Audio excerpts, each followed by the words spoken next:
There is a certain kind of cold that exists only at 25,000 feet, a cold that seeps through electrically heated suits, that fuses bare skin to metal, that makes every breath a sharp crystalline pain. For Technical Sergeant Ray Hawkins, the bombardier of the Memphis Maiden, this cold was his entire world. The date is December 20, 1943. The target, the Focke-Wulf aircraft factory at Bremen. The world outside his plexiglass dome was a searing brilliant blue, a deceptive serenity that hid a simple brutal truth. They were flying through a shooting gallery. The contrails of 100 B-17s painted white scars across the sky, a highway leading straight to hell for any German fighter pilot. Flak began to pepper the air, first distant harmless-looking puffs of black cotton, then the real barrage. The concussions hammered the fuselage, a sound of a giant beating a steel drum with a sledgehammer. The plane shuddered violently, each impact a lottery of death. Through the interphone the crew's voices were clipped tense. Fighters, 3 o'clock high. The chatter of 50 caliber machine guns erupted from the waist, the ball turret, the top turret, a staccato counterpoint to the bass roar of the engines. Hawkins saw a Messerschmitt Bf-1, 109 streak, past its wings sparkling with cannon fire. Then a sound he would never forget, not an explosion but a sickening metallic tear. A direct hit from an 88 mm shell amputated the right wing of the Memphis Maiden. The fortress, this 10-man city of aluminum and hope, instantly became a 20-ton stone. The plane corkscrewed into a violent, uncontrollable spin. The force of the descent pinned Hawkins to his station. The G-forces were a monstrous invisible weight, crushing the air from his lungs, pulling the very blood from his brain. The blue sky and the white ground outside his window began to swirl into a single, nauseating vortex. He saw the altimeter on the pilot's panel, a blur of spinning numbers unwinding with terrifying speed. 20,000 feet, 18,000, 15,000. This was not how he thought it would end. Not in a fireball, but in a long screaming fall into oblivion. The world faded to a tunnel, then to black. His last conscious thought was not of home or God or fear. It was of the silence that would follow the roar. Consciousness returned not as a gentle dawn, but as a series of shattered sensory fragments. A brutal, biting wind tearing at his clothes. The nauseating, disorienting spin of the earth and sky. The deafening roar was gone, replaced by an ungodly howl. Ray Hawkins was not in the wreckage of his plane. He was impossibly in the open air, tumbling end over end through the frozen sky. The altimeter was gone, but his body knew. He was still falling. His training buried deep beneath layers of terror and shock sparked. His hands, numb and clumsy, fumbled for the D-ring of his parachute. The force of the wind was a physical wall trying to tear his arm from its socket. He pulled nothing, a jolt of pure undiluted horror. He pulled again with the last vestiges of his strength, a sharp, satisfying crack. The silk canopy erupted from his chest pack, and a moment later he was jerked upwards with a force that snapped his head forward and stole his vision for a second time. The violent tumbling ceased. He was swinging suspended beneath a white umbrella in a silence so profound it was louder than the battle had been. The world below rushed up to meet him, no longer an abstract map, but a patchwork of snow-dusted fields and dark skeletal forests. He had time for one thought: the Germans. They would have seen his chute. He was a target dangling in the sky. He fumbled with the risers, trying to steer to aim for the relative cover of the woods. The ground came faster than he anticipated. The frozen earth of a farmer's field rose up and struck him with the force of a freight train. The impact drove the air from his lungs. He lay there stunned, listening to the ragged, desperate gasps that were his own breath. He was alive. He had fallen over 4 miles, and he was for this single crystalline moment in the heart of Nazi Germany utterly alone. The silence was his first true companion on the ground. It was a heavy, watchful silence broken only by the creak of his leather flight jacket and the crunch of frozen snow under his boots. Survival now was a mathematical equation of pain. Every breath was a stab in his ribs, likely broken from the parachute's violent opening. His back was a single massive bruise from the impact, but he was alive. His mind, cutting through the fog of shock, began its cold military calculus. He had to move.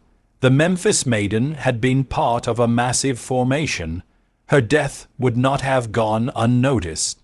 German Home Guard patrols the Volkssturm, and every farmer with a hunting rifle would already be converging on this area.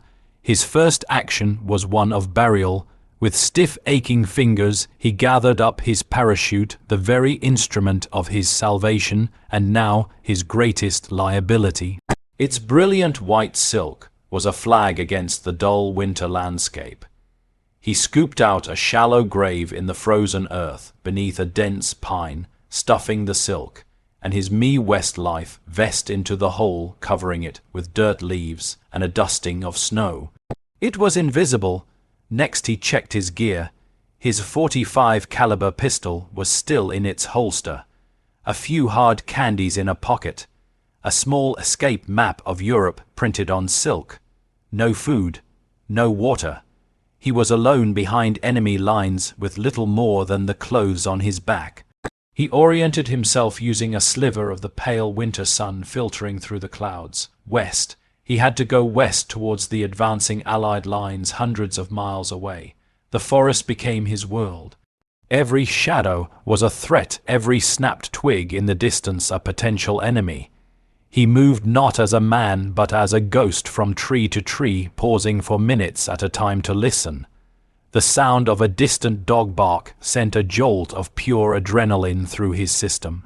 They were using trackers. The hunt had begun. The triumphant bombardier was gone. In his place was a new primal creature governed by a single unwavering directive: survive. The third night was the crucible. The cold was no longer an external force. It had moved in, a parasite feeding on his core heat. His body shivered uncontrollably, a futile metabolic defense against the creeping frost. He had taken shelter in a hollow formed by the roots of a fallen beech tree, a shallow scrape in the earth that offered meager protection from the wind. Sleep was a treacherous siren. He knew the stories, the lectures from training. To sleep in this cold was to never wake up. He fought it, pinching the flesh on his legs until bruises bloomed his mind, replaying the spin of the B-17, the jerk of the parachute, the faces of his crewmates. Where were they? Had any other shoots blossomed in that lethal sky? It was then that he heard it, not the distant bark of a dog, but the close, deliberate crunch of a foot on frozen leaves. His hand went to the cold steel of his .45, his heart hammering against his bruised ribs. He peered through the lattice of roots, a figure silhouetted against the moonlit snow, not the sharp outline of a German soldier's helmet, but something softer, more hesitant. It was an old man bundled in a thick, worn coat, a long, crude hunting rifle cradled in his arms. A forester, a hunter. The man's eyes, pale and weathered, scanned the forest. They passed over Hawkins' hiding place once, then twice. Then they stopped. The man stood perfectly still, staring directly into the dark hollow where Hawkins lay. He had been seen. Time stretched into an eternity. Hawkins' finger rested on the trigger of his pistol. To fire was to reveal his position to anyone within miles. To be captured was to become a prisoner of war. The old man took a slow, deliberate step forward, then another. He stopped 10 feet from the root system. He did not raise his rifle. Instead, he looked directly into the shadows where Hawkins hid, and slowly, deliberately, he lowered his gaze to the ground at his feet. He placed a small cloth-wrapped bundle on a fallen log. Then, with one last unreadable glance into the darkness, he turned and walked away, his footsteps fading until the forest's silence returned, more profound and unsettling than before. Hawkins waited for a full hour, his body trembling with cold and tension, before he crept out. The bundle contained a hunk of dark bread, a piece of hard sausage, and a single withered apple. no note, no acknowledgement. Just a silent, dangerous act of mercy in the heart of the enemy's land.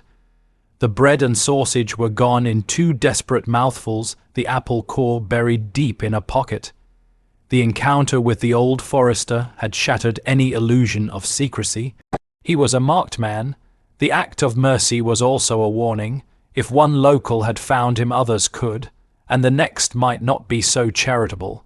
He pushed west with a renewed frantic urgency, the food a small furnace in his belly fueling his flight. The landscape began to change, the deep woods giving way to managed forest and then to the fringes of farmland. This was the most dangerous part, open ground.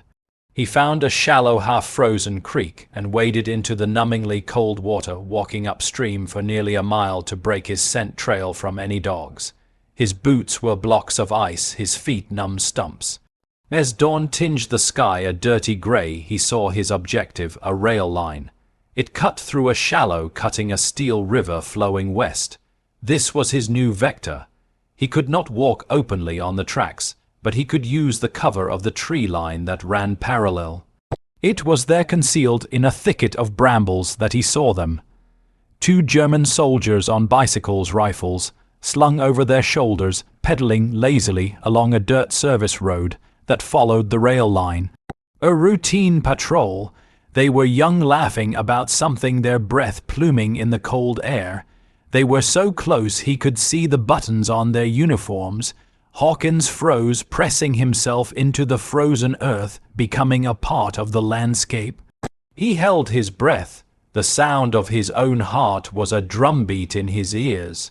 He watched them pass, his finger once again curled around the trigger of his .45. A single stray glance in his direction, a flicker of suspicion, and the silence would be shattered. But it did not come. They cycled on, their laughter fading down the track, oblivious to the enemy who lay just meters away. It was a stark, chilling reminder. He was not just fighting the cold and hunger. He was a ghost moving through a living, breathing nation.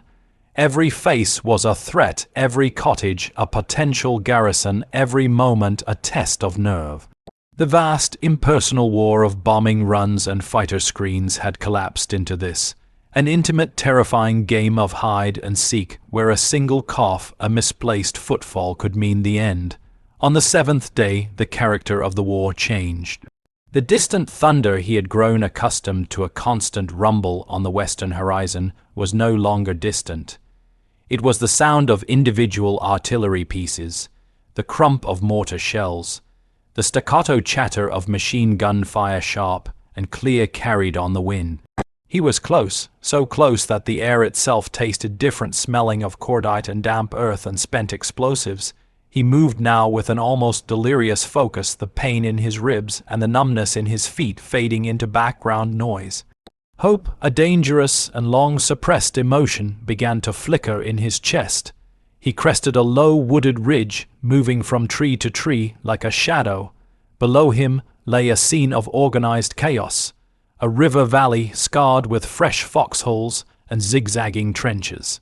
And in those trenches he saw the helmets, not the coal scuttle shape of the German Stahlhelm, but the familiar rounded pots of American GI, a forward outpost of the U.S. Army, his vision blurred with tears of sheer disbelieving relief. He began to scramble down the slope, his hands raw from grabbing at frozen saplings. A sharp crack split the air, and a bullet snapped past his head, embedding itself in a tree trunk beside him. A voice yelled out from the American lines, taut with tension. "Halt! Identify yourself!"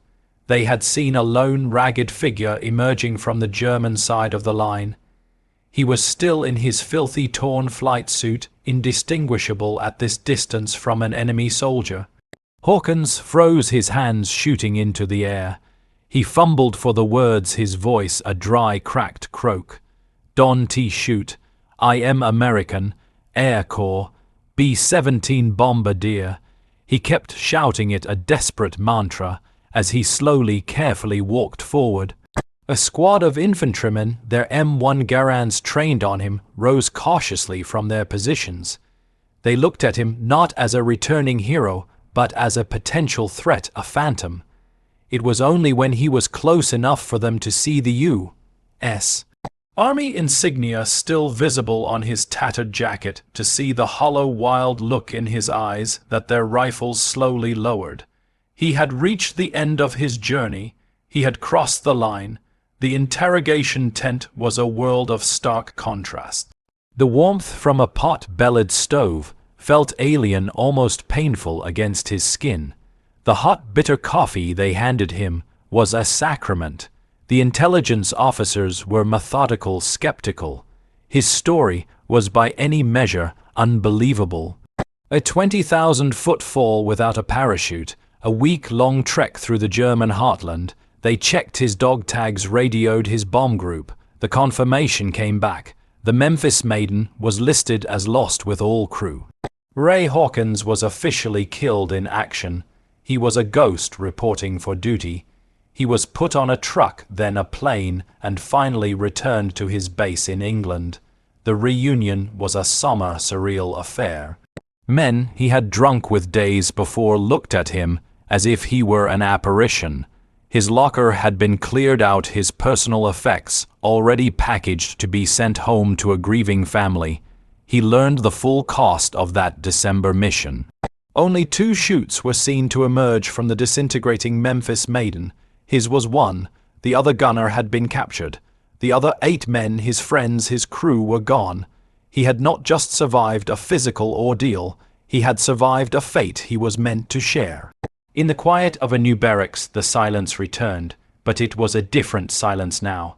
It was not the watchful silence of the German forest, but the heavy, hollow silence of the spared. He looked at his hands, no longer caked in dirt, and thought of the old forester, the German patrol, the sheer random luck of his fall and his landing.